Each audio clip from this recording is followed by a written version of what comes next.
because you're not investing into new wardrobe. Because you're still wearing that fucking 3-1 Fried shirt with the Eat Local hat. I was pulling up and I'm like, I wonder what Anthony's wearing today. So, yeah. That's hilarious.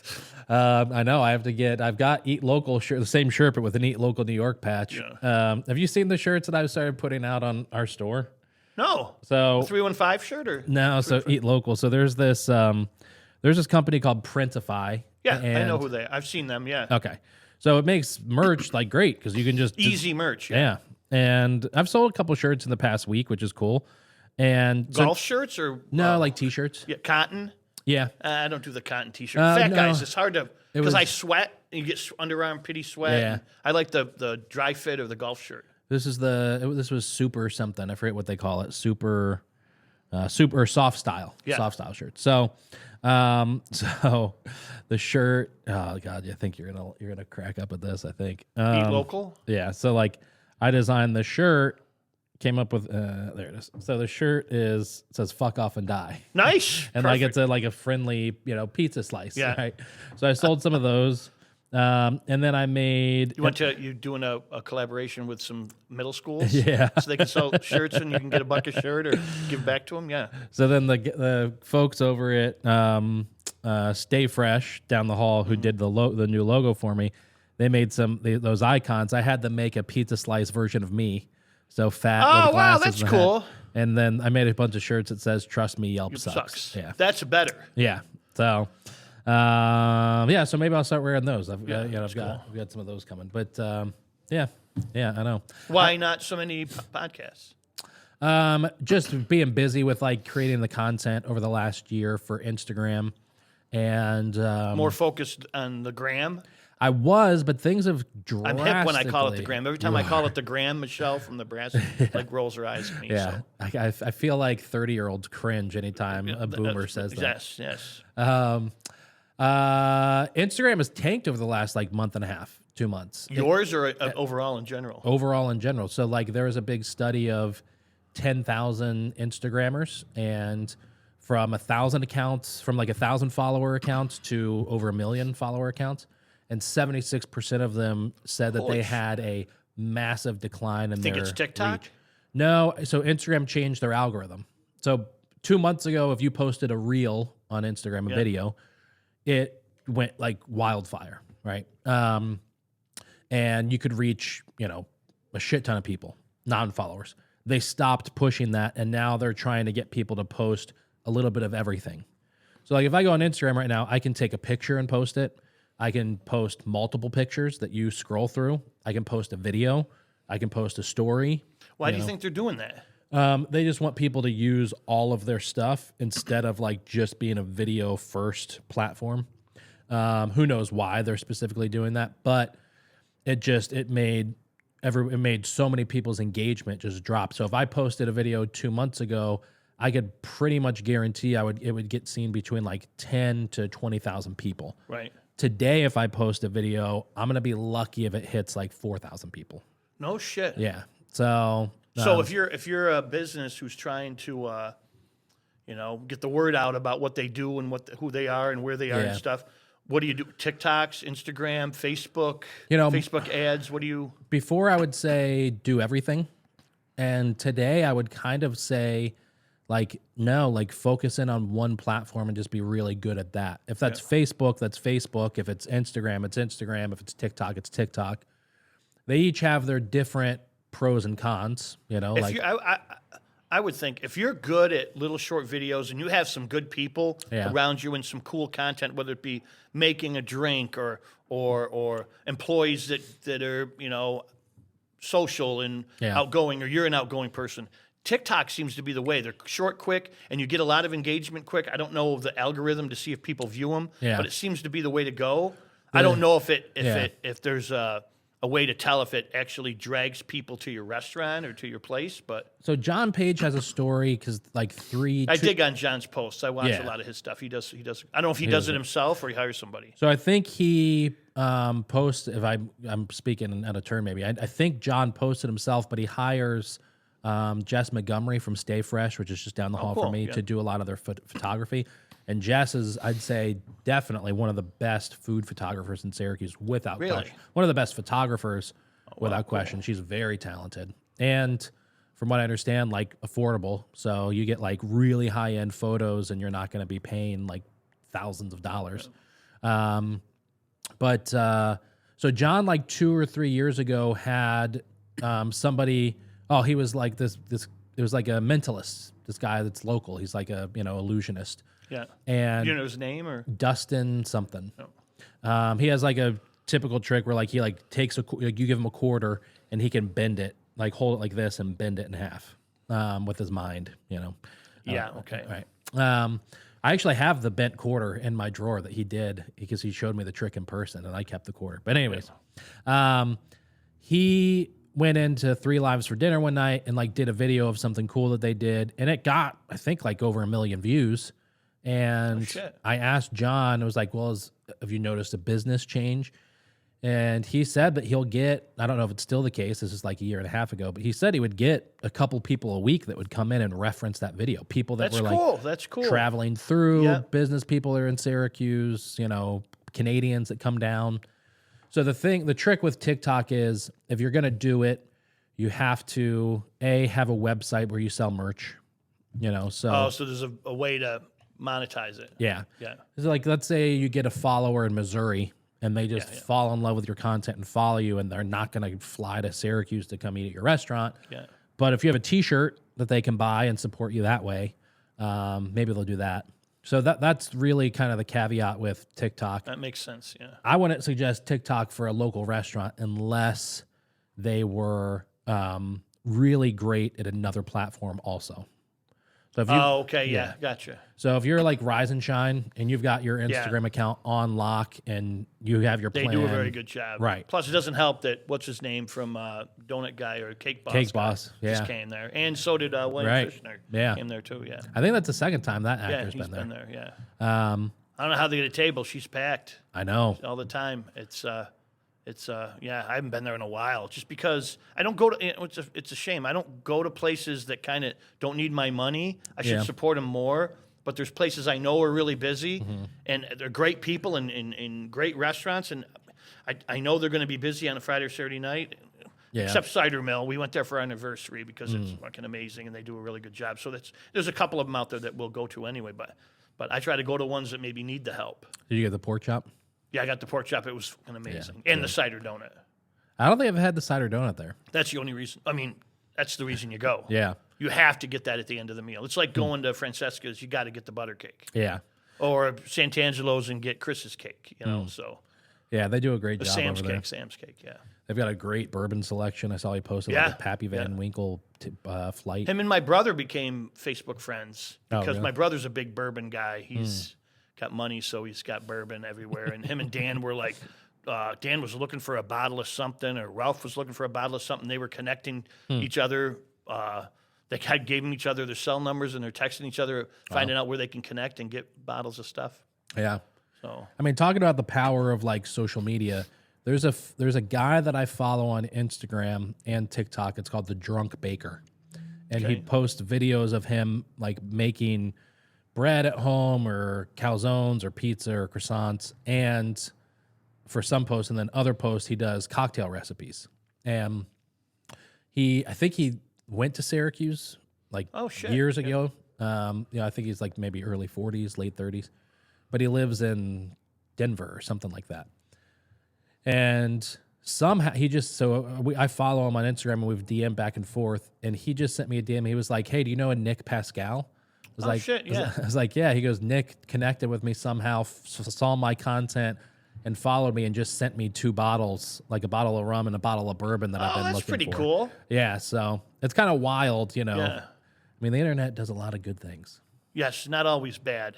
Not always. But I just can't go down the rabbit hole with the Where Syracuse Eats thing. I got back on it to see some posts, and I think I told you that a local good friend of ours, Jeff Rogers, finally caved with the Andy Smokehouse, and he took the white bread off. I think you can still order white bread, but he has the cornbread as an option now. And it's just amazing to me that these trolls can change what you're going to do. Yeah. It sucks. Yeah, it is. Sucks.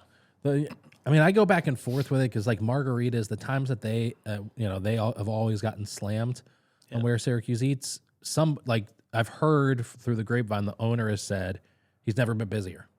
Yeah, they're busy as hell. They do they're very well. But I mean, they're a restaurant, but they're a bar first, restaurant second. But again, I know I go there. Jose and Alex are good friends. And every time I go there, the food's fucking amazing. I know other people have critiqued it, but they're visionary. You know, Alex is doing really cool stuff. They captured that kind of local, 21-ish to 25-ish crowd, women and guys that go in there and they party. Yeah. They have the room back then. He's opening Incas. Yeah. That'll be a cool spot. And I was talking to him about it. He was at a food show like in Arizona or in Vegas or something, and he ran it into some guy who's a Peruvian chef, and they got drinking and talking, and the guy's like, yeah, he goes, well, fucking open a place, let me know. And he reached out to him, and the guy said, yeah, I'll come out to Syracuse, and I'll help you open the place. That's crazy. That's coming out here. He's not gonna be the chef, but he's gonna help him open the place. Yeah. That's pretty wild. Do you ever get hit up from people like I know you're not like huge on social media yourself and like promoting your services. I'm on the gram. You are on the gram. More Facebook, which is probably the what do you call it? The MySpace of social media now, right? Is Facebook? Yeah, I don't know what Facebook is right now. Like I wouldn't put it as MySpace, but it's still popular. Yeah. I mean, there's still, listen, my parents are still. My mom has a Facebook page, and she's gonna see something and tell my dad about it. Yeah. They don't have Instagram accounts, I don't think. But I post. I get my chops bust. I overpost. I post every place I go, where I eat. I'm gotten better at taking pictures because you've told me. I've had some restaurant owners say, Bud, if you're gonna take pictures, it's okay, but take better pictures or don't post the fucking pictures because But now I'm getting better at it. So. Yeah, that's funny. But what were you going to say? Do I get hit up? Yeah, like do people reach out to you at all from like other parts of the country, other like restaurant owners in different states and like ask for advice or anything? No, never have. And I don't know if it's because like I could do more. I could definitely do more. I could go to Cortland. I have people I know in Cortland or Rochester, Geneva area or whatever. But I could go talk to more restaurants in Oswego County. I could go hit the streets and talk to people. But I've got a good group of maybe 140 or so restaurants that I work with regularly, and we communicate really well, and it works. And I don't need to. I'm 60 years old. I don't need to grind it anymore. Social, life balance is more important. So, it was nice to just sit down and watch. I didn't have much going on yesterday, so I watched Rocky 2 again. Nice. So, and I started texting everybody memes of, what are we waiting for? You ever see the movie or Rocky 2? Yeah, for sure. The best scene in the movie is when Adrian's sick in the hospital, and he's like, I'm not going to fight anymore. And she goes, Rocky, I want you to do one thing. He's like, what? Win. What are we waiting for? So it's a good movie. So. That is a good movie, yeah. There's a guy I follow on TikTok, and he's probably in his mid-50s, and he owns like 7 or 8 different restaurants in the South and Midwest. Yeah. And actually, no, I'm sorry. I think he's in Northern California. And so he obviously has a media team with him because for a while they were posting great video clips of him going in a meeting with a new restaurant he bought or staff or. When you get beyond 4 or 5 locations, you probably should have an internal team. Yeah. Like we talked before when Kevin and Rockney at Willow Rock were looking for somebody. It doesn't make sense for them to hire a full-timer on staff to do that because they got one location. It way makes better sense to hire somebody like you, which they did, and you do, and they can bounce stuff off of you, and it's way less expensive, and they probably get better service out of it because you're treating them like an account versus treating it like a job. And today, with the way that people work, the work ethic is horrible. Yeah, for sure. I think that's true. The biggest challenge I see with social media stuff today is it's a lot of it. Like you have to, at the end of the day, you have to have a direction of where you're pointing, and it's you're not just posting to post, right? And it's too easy to just constantly post your special, your drink, and say like, come in tonight because this is the drink special. Come in this coming Saturday because this is our dinner special. Come in because I'm doing this. A picture of a handwritten. I mean, that works for Terry Riley because Riley's he doesn't need any social media. Right. But you got some places that just take a picture of their menu for the day and their specials, and it's the same soup and the same special every day. Yeah. And that's what they post. That's not going to work, man. Yeah. But I think my point is, I've been doing this for 8 years in Syracuse now, and listen, 3 years ago, 4 years ago, 5, the mentality was still that you're competing with other people in your market. So if I manage the Market Diner, we're not really competing with Rise and Shine because they're so far away and different, and people are going to go to the Rise and, But the mentality was you're competing with them for social media attention because you're in the same, right? Yeah. It's not the case on social today. You're competing with everyone else that's on social media that's posting. Not just a diner. Right. A retail spot. The guy that's... ESPN. Yeah, everything. All of those things. Because you're on your phone nowadays on any of these apps, they're not just showing you stuff that's in your area. They're purposefully showing you content that they think you find interesting. Right. So they look at everything Bud has liked on Facebook. It's crazy on TikTok. If I get on TikTok when you got time, it's amazing too how even me, your attention span is what? Oh, yeah. 60 seconds or less. Yeah. If something's 90 seconds long and I'm not engaged, I just click to the next one. But if I watch, say I watch a clip of The Office, right, The Office show, and there's a cool clip with something happening with Pam or Dwight or something, and I watch a certain percentage of it, I scroll 3 more times. Yeah. All of a sudden, it's all Office videos. I was on my couch. Scary. I know. I was on my couch last night scrolling on Instagram Reels. I was going to sit down for like 2 minutes to do something. 30 minutes later, the only thing that snapped me out of it was I saw a video that someone had posted talking about getting stuck in like the death scroll, they call it, on social media.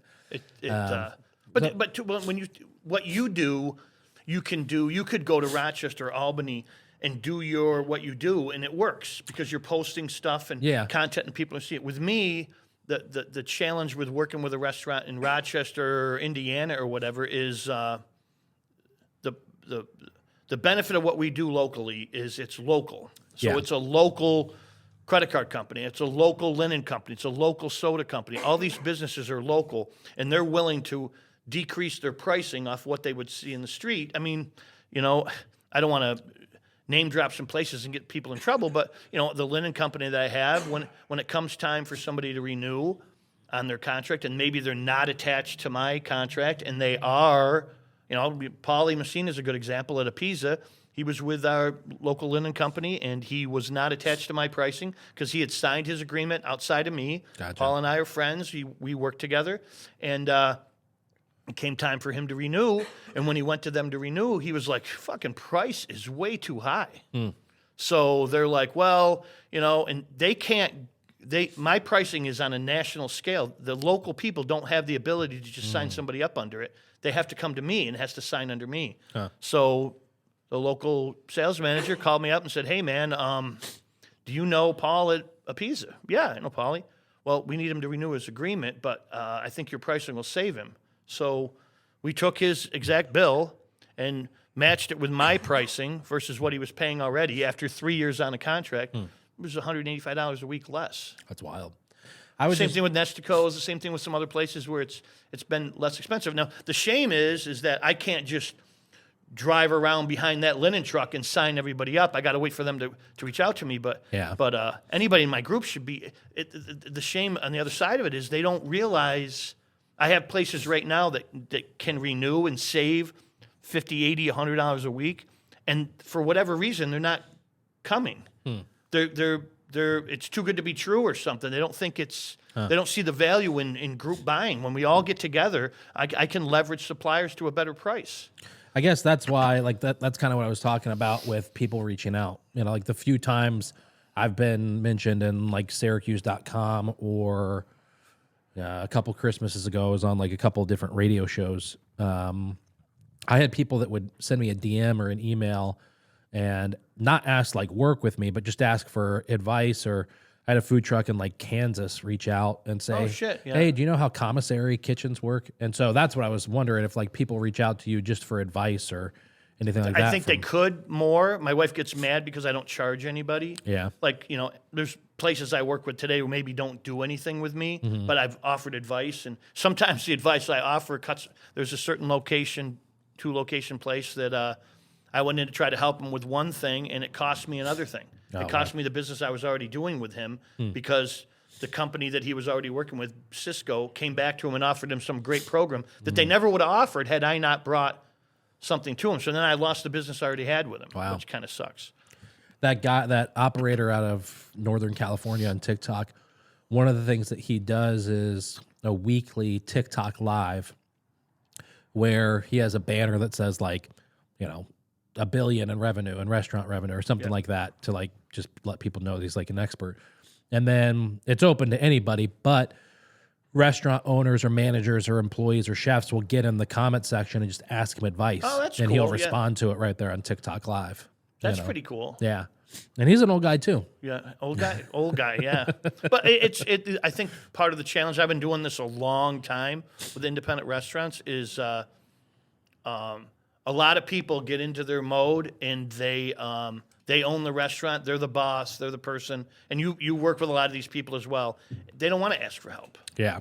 They want to look. They only use Heinz ketchup because that's their ketchup. They only use Coke because that's their soda. They only use this provider because that's my provider. I use Cisco because Cisco's the best, and I use this, and I'm not going to change because I'm not going to let anybody else tell me that I don't do something right. Well, dude, no. You can save some money and time and work with a bunch of other independents. And there's a lot of really good restaurants here that are willing to work together. If we know them, David Hoyne would do anything for anybody. Yeah. There's places out there would work, and there's places that don't do shit with anybody. Right. There's a show, I forget if I told you this recently or not. Over the past like month, I've really tried to slow down, and I'm still trying to figure out like, okay, what should the focus be of the business kind of going forward in terms of the type of content that we're putting out. And I binged that show when I was like sitting here working one day, or no, I binged it at night the first time. The show on Netflix about Uber getting like the company and the CEO. Oh no, tell me afterwards, tell me the show and I'll go. It's on Netflix right now with Joseph Gordon-Levitt as like the main character, the star. I'll have to check it out. And it's all about the rise of Uber. Yeah. And the show, it's only 6 episodes, I think, but I like those mini docs. Yeah. So this is a drama. It's not like an actual documentary, but a lot of it's accurate. It's funny. After I finished the show, I went and Googled to see if these things were accurate. And it's wild. You see the Good Morning America clip, from 6 years ago. But anyways, his character in the beginning of the show is kind of likable. It's like, okay, here's an entrepreneur that's trying to build a company. And by the end of it, he is, pretty much completely failed. Company is super successful, obviously, but he's failed as a person. And he turns into this major asshole. Yeah. I see where you're headed with that about I got to be I'm not the same person I was at 30. Yeah. I have people I know when I was 30 and owned a bar and partied, and I'm not that same person now. I had a great time then. I'm not that person that would have done a breakfast club or saw that somebody's kid was selling raffle tickets online. I think I donated $20 twice last night and bought Venmo tickets to raffle tickets. I'm not that guy that would have done that when I was 30. Yeah. So now I'm that guy, maybe. Yeah, but that's pretty interesting. Yeah. But what was I going to say about what you just reminded me of some? Oh, the Uber thing. That kills me because I do the Uber and the Lyft. I don't do Uber as much. I do Lyft just because you get a different style person and it pays better. It pays 10% more than Uber does. But I do it. I probably do it enough to pay for a couple of tanks of gas a week. Like if I'm here and I don't have anything to do for an hour and a half, I'll just turn it on and pick up 5 people. Yeah. Because I'm out here for an hour anyway, and and pick up 5 people might be $40. So then it fills your gas tank. Yeah. And I meet some cool people on the way. But I think I'm a pretty smart guy. If somebody had come to me 20 years ago and said, "Hey, if you had come to me and said, Bud, I got a genius fucking idea. I just need $15,000. Here's my idea. People are going to take their own cars, pay for their own gas and their own insurance, and they're going to drive around and pick up strangers. It's going to be huge. I'm like, that's the stupidest fucking thing I've ever heard. No one is going to do that. Yeah. No one's going to get in a car with a stranger. But at the time, everything was kind of ripe for disruption. Taxi cabs were kind of, iffy. You don't know when they're coming. You don't know what's going on. Technology around GPSs was coming to light, and pay, app pay kind of thing where you didn't have to transfer cash was coming. People pay more with credit cards. Everything was kind of ripe for disruption. It's huge now. Yeah, for sure. Huge. Yeah, it's massive. I mean, I know a lot of people obviously use it here in the area, especially out of town. Well, I think a lot of people that live here do it as well. But I mean, if I go to New York City, it's crazy how much I use it. Because I don't want to have to deal with the subway or. We're going to Key West next Tuesday for a wedding. We're not renting a car. Yeah, we're just Ubering. Yeah, right. Why would you? Why would you? Yeah. Same as we went to Nashville 2 weeks ago for a wedding. We just Ubered. Yeah. But by the end of the season, by the end of the show, it was just like he had failed the company. He was out of the company. But the thing I kept seeing in the show with the character was like nothing to him mattered. Like in the beginning, his girlfriend, his family, whatever mattered, those relationships. Towards the end, it was like none of that matters because I'm trying to build this company. And that was a common excuse. It was like, and that resonated with me because I was like, I can't even begin to add up how many times I've said to someone, my wife, whatever the case is, like, I can't do that right now. I have to make this post. I have to go do this. I have to do that, and so it just kind of puts into. Do you feel guilty? I have guilt. I don't have guilt with my buddies. Like my buddies bust my fucking chops all the time about you fucking don't work. I'm working, man. I'm working, and I'm doing stuff even if it doesn't seem like I'm doing stuff. I have the guilt because my wife still works hard. And she goes to work, and it's that's the challenge. Knowing that I could go golf today if I wanted to, but she's got to go to work. That's a challenge. Yeah. But even the company I worked for before, where I got a lot of this kind of experience doing stuff, and as much as the company probably doesn't want to believe it now, but at the time they were struggling. They didn't have a clear direction, and I came in and for whatever reason adapted to what they were doing, and it built because of me. So Dining Alliance was me for the first probably 5 or 6 years. How we got suppliers, how we signed up restaurants, the model they had about sharing the savings and making people pay. We got rid of that. How we shared back a piece of our percentage to the restaurant owners. They weren't doing that, and we grew it, and we had a mission, and our mission statement was we're trying to help independently owned restaurants. 5 locations and less. That was in our mission statement.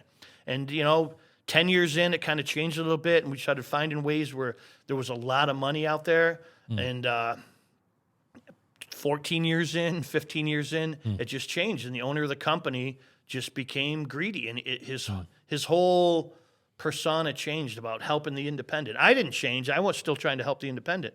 And it just, pigs get fat, hogs get slaughtered. And I said that more than once, and was the falling out of the company. Now, that company still does. They took a big hit during COVID because of their model and the way they work. They're just basically a phone book GPO now, meaning they go into your restaurant. So they would go to Limp Lizard and say, who do you buy from?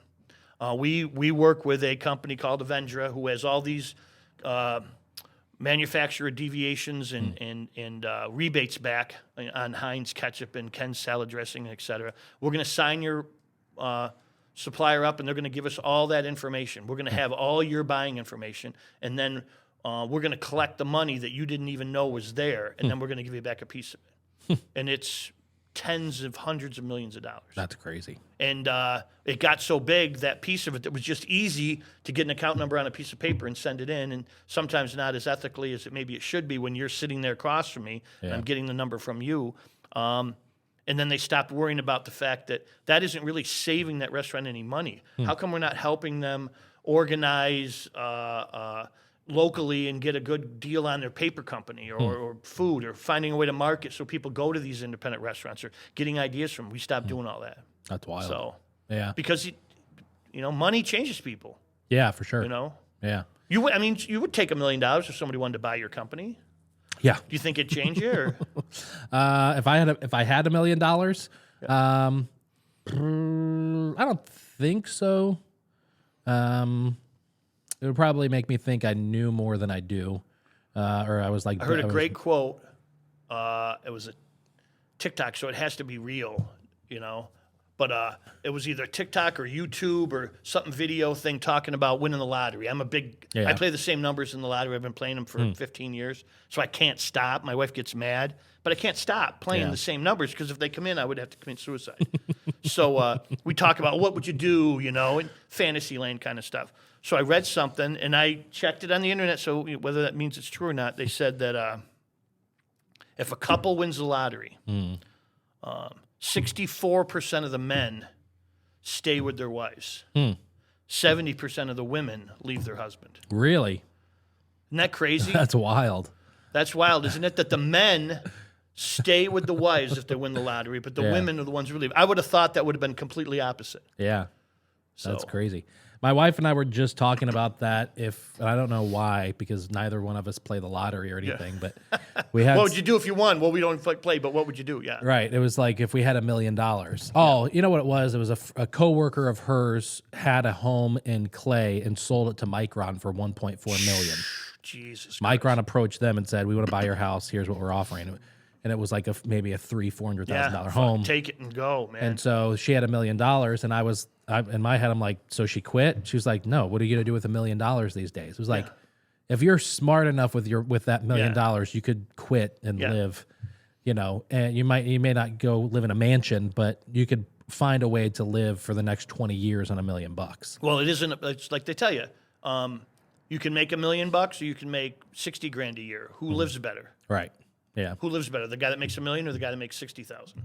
I mean, if it's a random person in America, I'd say the guy who makes 60,000.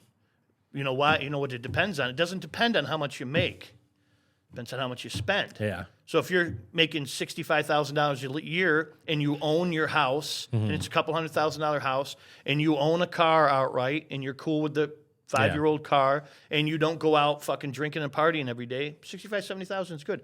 Yeah. If you're make $1 million a year and you own a fucking $2 million house and a Mercedes and a country club membership or whatever, who's got what left? Yeah. So that's where we're pretty lucky is now, at least anyway.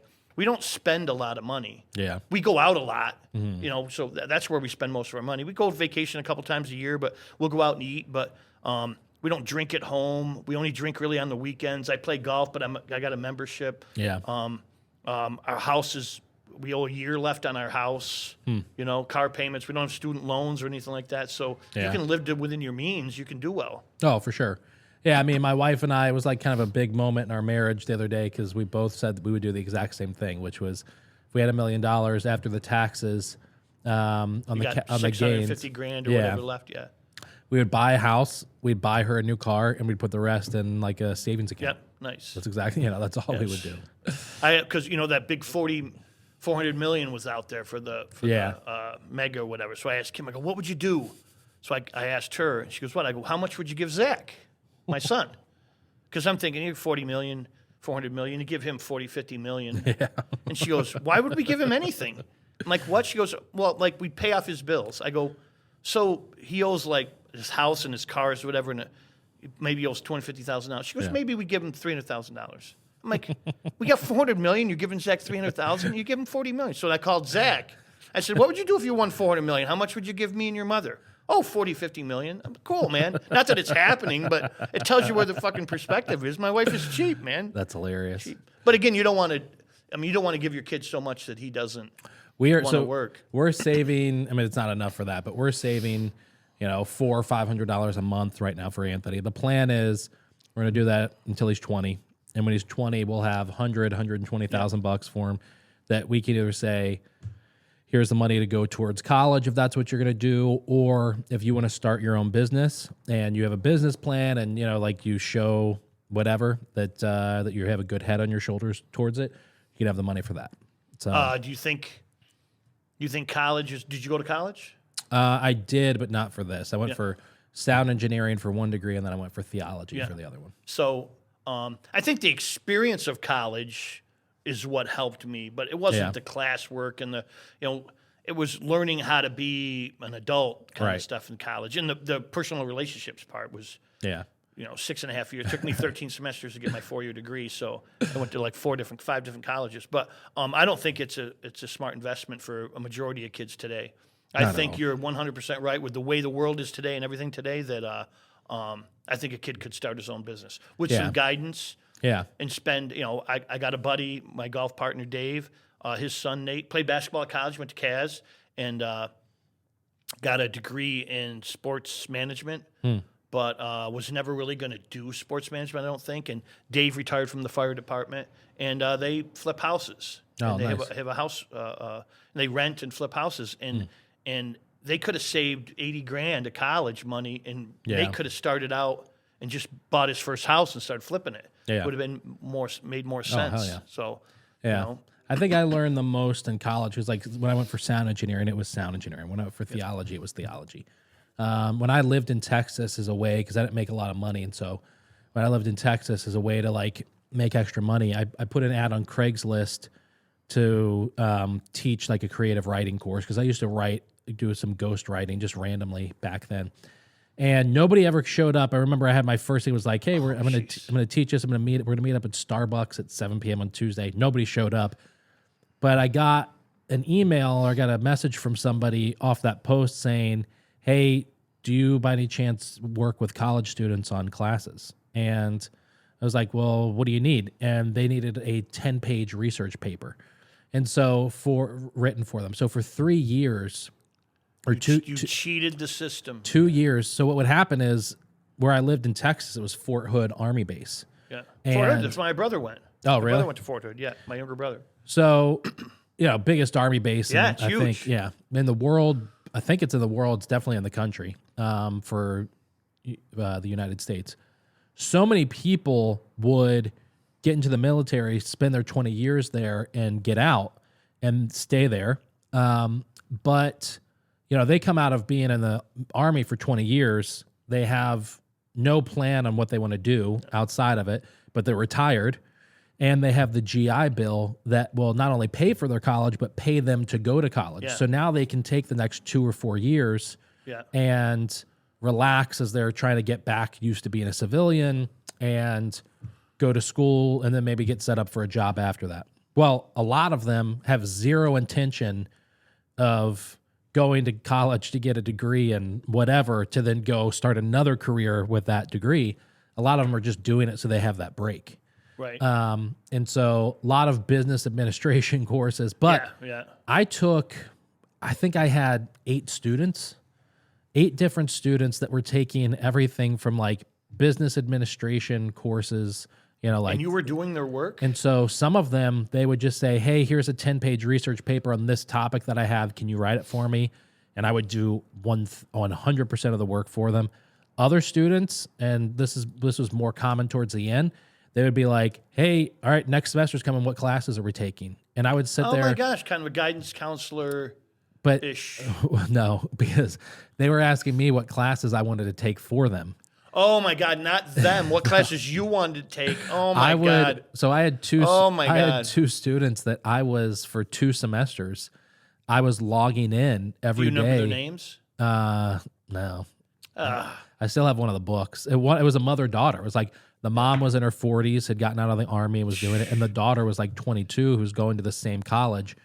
And so I was logging in and doing the weekly assignments, like the message board, because they were all online classes. Yeah. So I was like doing the message board, submissions, writing the paper, the quizzes, the exams, 100%. But you bring up a good point. What do you do if you're a person? What are you now? 34? 37. 37.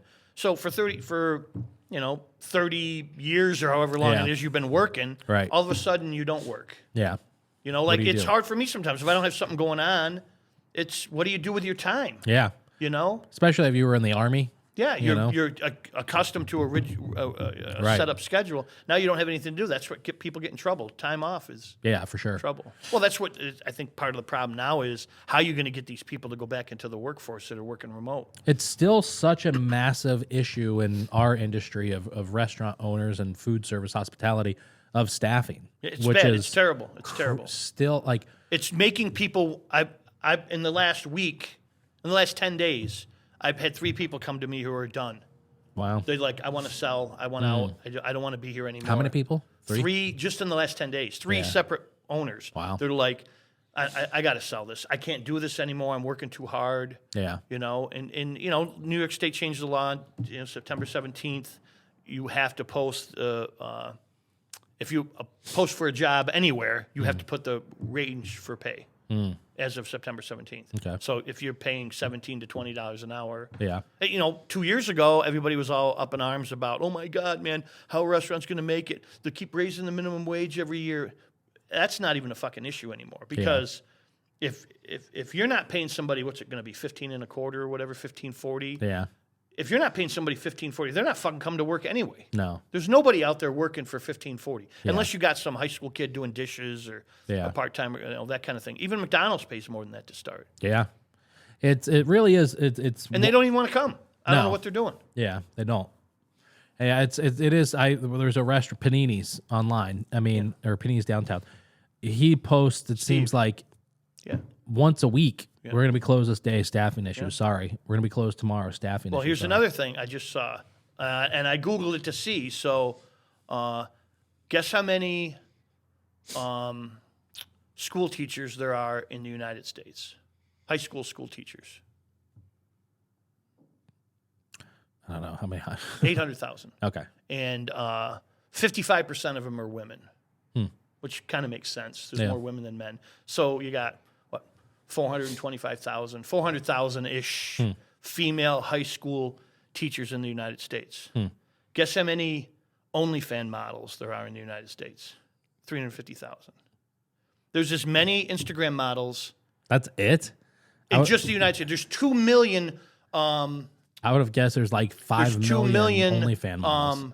OnlyFans, what do you call them? Content creators. Gotcha. 2 million that are doing nude stuff, but I think they said it's like, 20% of those are in the United States. So there's more OnlyFans models in the United States than there are school teachers. I can't believe that's all the number is. I thought it would have been way higher than that. 2 million nationally. Yeah. There's 2 million content creators. There's 250 million users. That's crazy. In the United States. Number one country for content creators is Brazil. For OnlyFans or in general? OnlyFans. Wow. Brazil is the number one place where content creators are. Huh. That's crazy. But there's people. I mean, women. I watch TikToks and stuff, and of panels where they have Instagram models on. Yeah. And they talk about how they can't get a man and why they're doing what they're doing for. But there's girls making millions of dollars a year, and oh yeah, yeah. Whatever your feminist belief is, right. A woman has it's her decision to make. She's not being held captive by somebody to do that. You know who Shane Gillis is? The comedian? Yeah, he's fucking hilarious. Have you seen Gilly and Keefe's, their sketch comedy show? No. I see a lot of his stuff, though. He's hilarious. Yeah, funniest person in the world. Yeah. One of. He has this sketch for his show, Gilly and Keefe's, where it's a mother, a teenage son, teenage daughter, and then the daughter's boyfriend. And it's a TV show? Or? It's like on YouTube. Oh, I got to check it out. You have to send me a link. And they're having dinner together, and all of a sudden they hear this noise coming from upstairs, and the dad isn't at the dinner table, and they hear this noise, and they're like, "What's that? What's that sound?" And the mom's like, "Nothing. Don't worry about it. Here, have some more mashed potatoes." And so it happens again. So they go upstairs, and the dad is in the guest bedroom writing a Sibian because he has an OnlyFans account. What the hell? Oh my God! It's pretty. He's out there. He talks about his Trump impression's really good. Oh my God! And he does a thing where he goes, look, I don't care who your party is, who you believe in. He goes, I don't care who runs. He goes, I just want this. He goes, I want the debate. Yeah. I want the Republican. Did you hear this one? Yeah. I want the Republican guy and the Democratic guy to get up, and they get the debate, and they go, oh, next up is Republican candidate and the Democratic candidate. And he goes, but wait. We have a special guest, and fucking you hear breaking glass, Stone Cold Austin music comes out, and fucking Trump comes out. Everybody would just cheer, and he comes out, you're all gay! And it's just this whole thing. Oh my God, it was fucking hilarious. He's so good with the Trump stuff. Yeah, his Trump impression is hilarious. Yeah, he's the best when they there's him and like 3 other comedians that sit around on a couch and just talk and tell stories.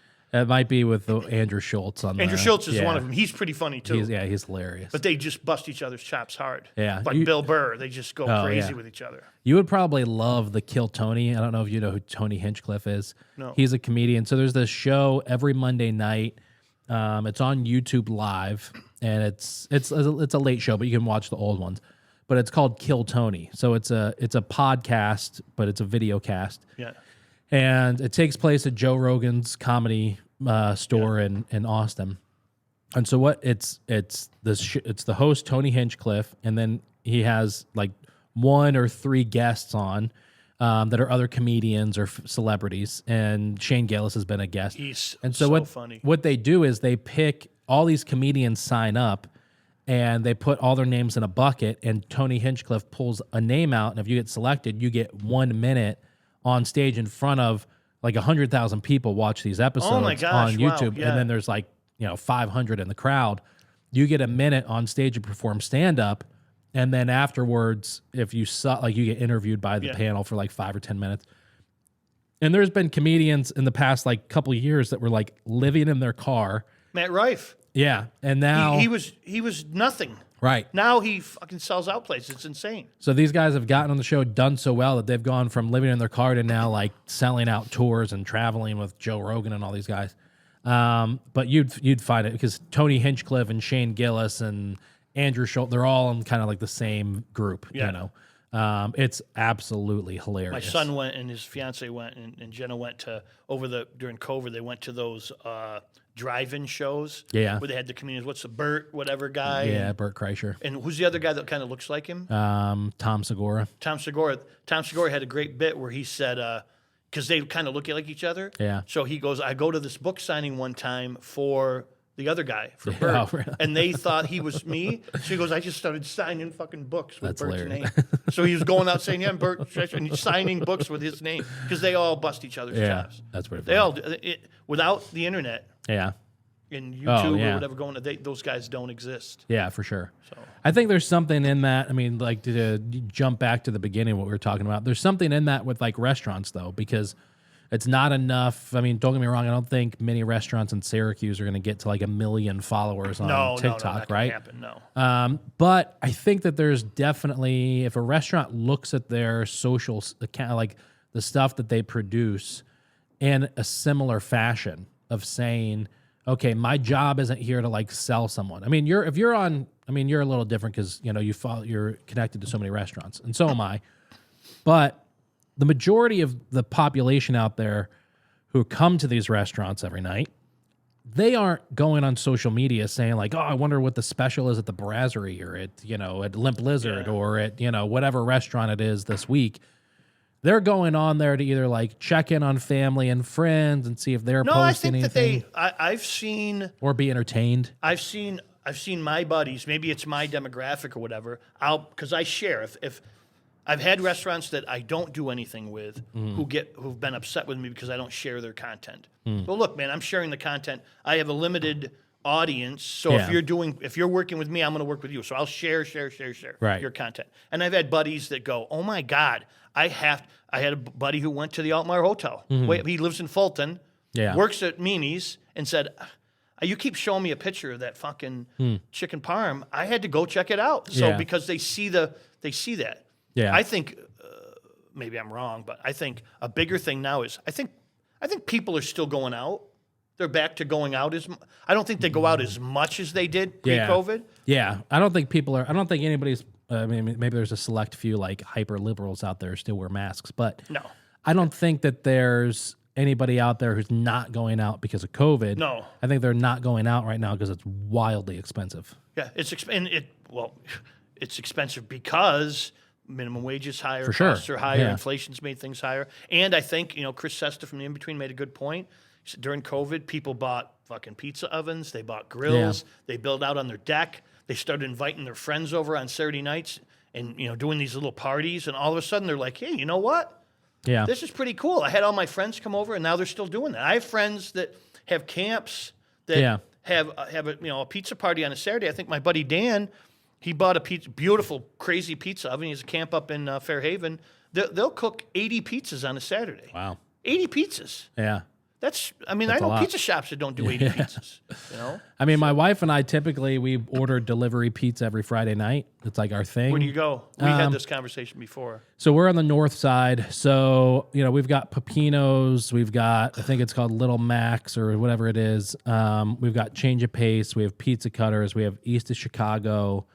We have Pies Guys in Eastwood, OIP in the Eastwood Plaza. And I think that's all of them. Who do you... We've tried all of them. Really? Most of them suck. Yeah. Pizza Cutters is maybe the worst run that's pretty restaurant bad. and worst pizza that's ever existed in the city of Syracuse. East of Chicago, he just opened recently, but it's so he was an Instagrammer, which is kind of interesting, and it had like 10,000 followers, and then converted his account to this. You saw Pies Guys just changed their cut.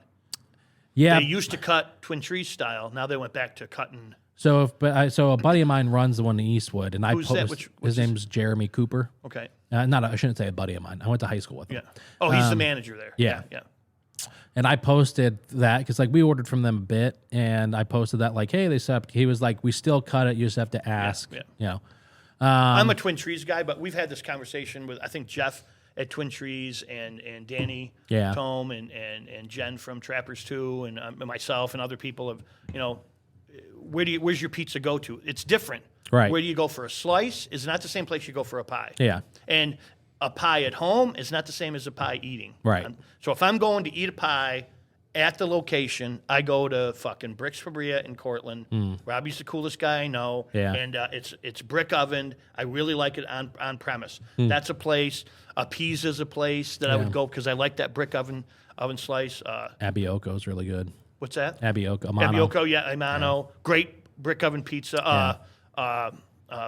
Brick and Brew, great brick oven pizza. Yeah. Those are pizzas you eat on site. Yeah. Those pizzas are not as good taking it home and eating it. No. So if I'm getting it at home, I get a Twin Trees or, if I get a slice, Mario and Salvo's, Pavone's. Yeah. Wildcats has got a good slice. Yeah, Wildcat does a good job.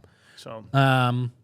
This past week we went to OIP. They're good. They do a good job. It's this pizza expensive we got. As shit. Expensive. Yeah. We got a medium that was like the size of a personal pan, undercooked. It was just awful. So I did the math. We spend $2,500 a year on pizza. Yeah, fuck yeah. And so, not for nothing. I'm just I was like, all right, I went and bought a Detroit pan, the legit one. Yeah.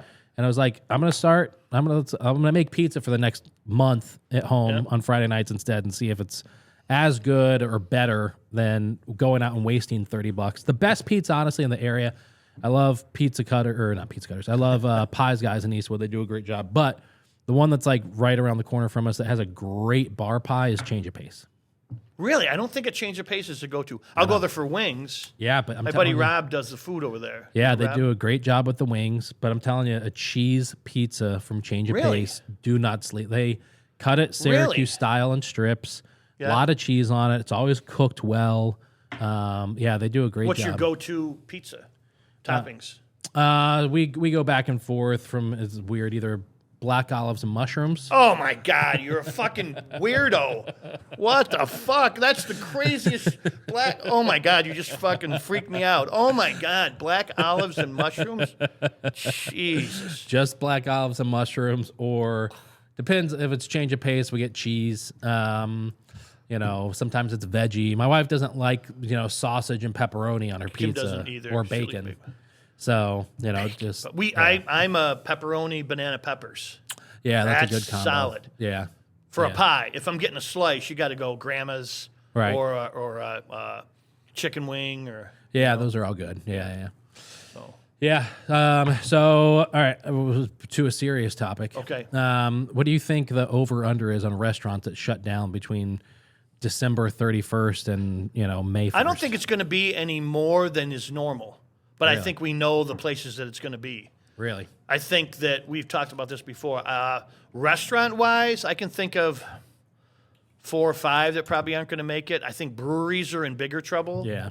Because it's just like we were talking before that the craft beer sales are down. Draft beer sales in general.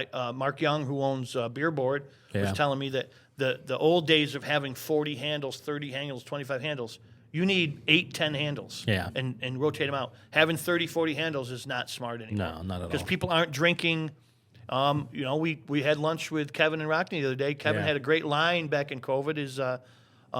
And it's still going on. People are a more conscientious consumer today. Yeah, for sure. They care about. They want to eat quality or drink quality, so they're going to go where they know that the beer that they want or the food that they want is going to be good. They're willing to pay for it. They're not going to get. I don't think people go out and get hammered as much. No. Your age, maybe the young kids at college do, but I'm not. That's not my demographic. My buddies, they don't get. They might get hammered at home. Yeah. They don't go out and drink 8-10 beers. They go out and drink 2 fiddleheads, and they're going to have some really good food, and they're going to go to a brewery that they like, and maybe watch a band afterwards. But they're not spending at the level they used to spend. Yeah.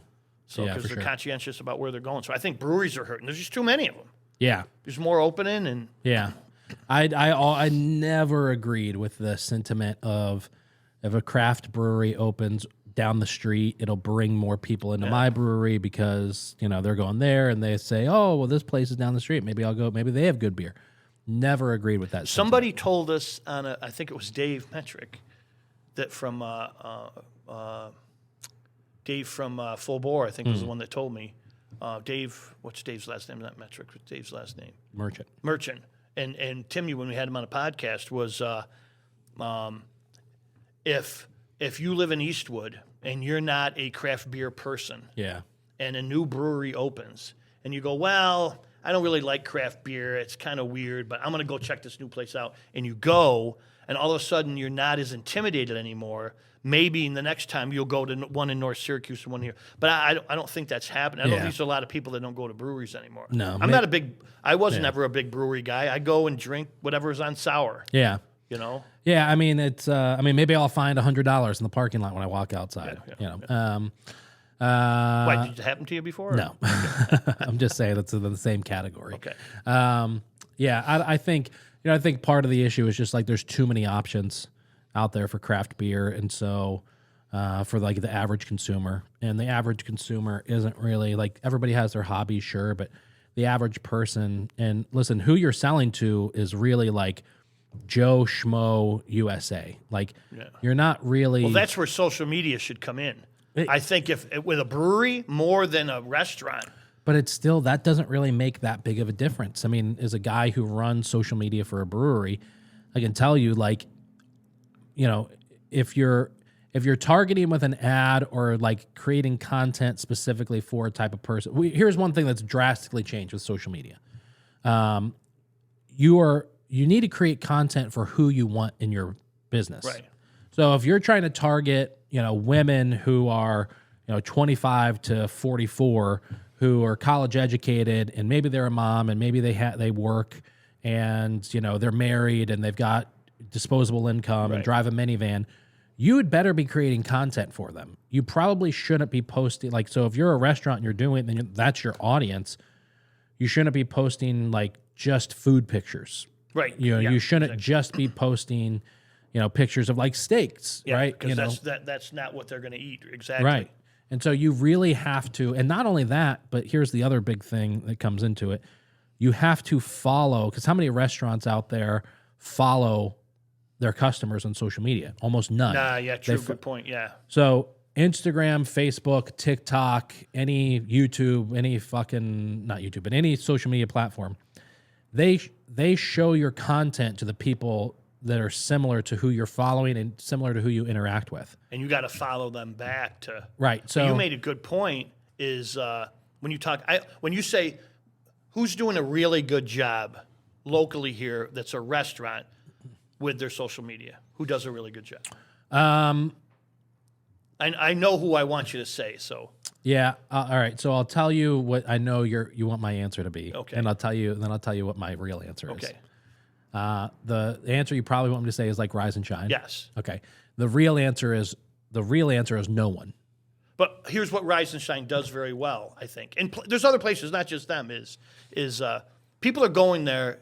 They don't like if I'm going to Kitty Hoynes, maybe I'm going to have a beer, maybe I'm going to watch a band, maybe I'm going to eat. People go to Rise and Shine to go to Rise and Shine. Mm-hmm. It's not necessarily for the food they're going there because she's made it a go-to place. Yeah. And it's a hype and it's a culture and she's made it a place to go. So however she's done that, and I think social media's had a part of it, she's created a place for people to go. Yeah. And it's not just about the food. Right. So, it's like Scotch and Sirloin. For whatever your view of Scotch and Sirloin is, during COVID, Tom tried to adapt and do to-go. Yeah. Well, I can buy a steak at home and cook it. I don't go to Scotch and Sirloin for the steak. Is it a really good steak? I think so, yeah. Yeah. But I don't go for the steak. I go for the Scotch and Sirloin. I go for the fireplace and the atmosphere and the. Right. Why do I go to Daniele's? I go to Daniele's because Charlie's there. Yeah. And the servers are there, or Brian's there, and you're going to get over-serviced in the experience, not just the steak. Yeah. So. Yeah, I mean, so I agree. Danielle does a great job. And one of the best things that Danielle does. You're supposed to say all of your accounts, but and I think that's not necessarily true for all of them, because there's some of my accounts that they don't want me to come in and do new stuff, and they're like, hey, listen, I just need to see a post, and we're busy, we're fine, don't worry about it.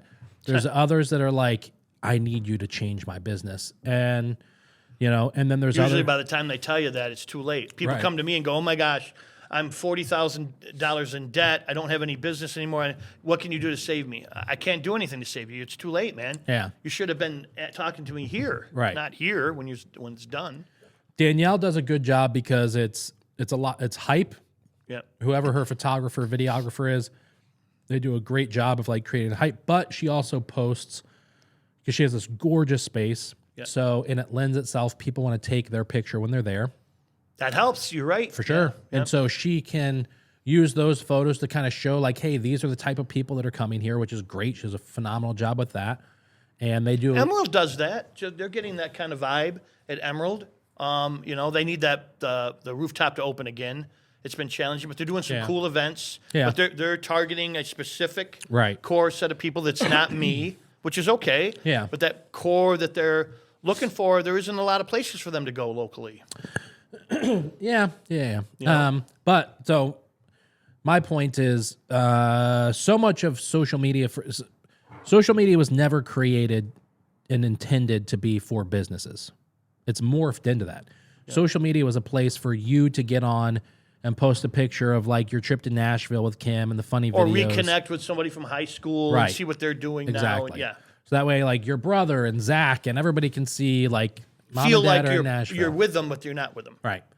Businesses came in and said, hey, here's a way for us to do it, right? It's free, sort of, and maybe I can reach a lot of people, okay? And so now businesses have bastardized social media. I agree.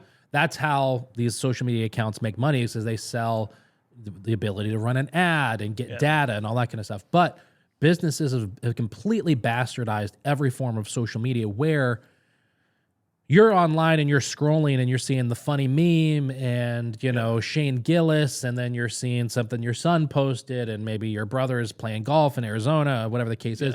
And then all of a sudden you see a picture of a steak and come in Friday night. And it's I just went from a Shane Gillis meme to my son with a picture of his dog and my brother playing golf, and now a picture of a steak. Yeah. And that it really presents zero value to me as someone who's scrolling on social media, except for someone is now trying to tell me, come in Friday night for my steak special.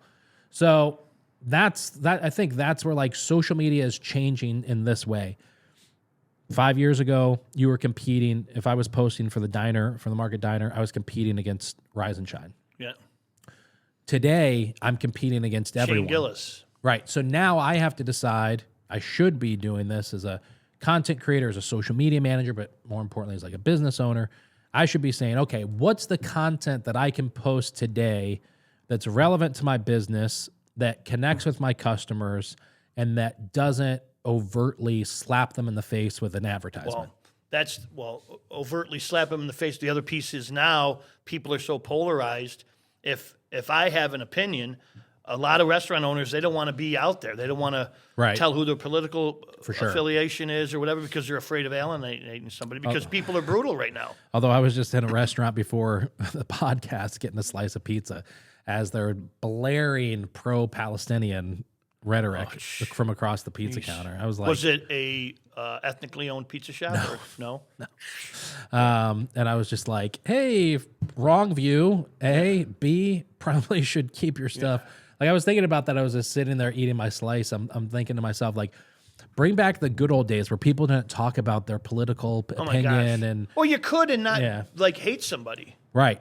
You know, the gym I go to, the only reason I go to the gym, it's a 24-hour gym right by my house, and I go to do the bike. And I do the ellipta bike for, 10 miles or whatever, and I used to go and watch the TVs. Yeah. But the guy that owns it, and he's a good dude, it's all MSNBC, CNN, CNBC, every TV, and there might be one on a sports channel. And he's got it there on purpose. You can change the channels if you want, but there's no volume and stuff. So now I got the iPads, and I'll listen to podcasts. Yeah.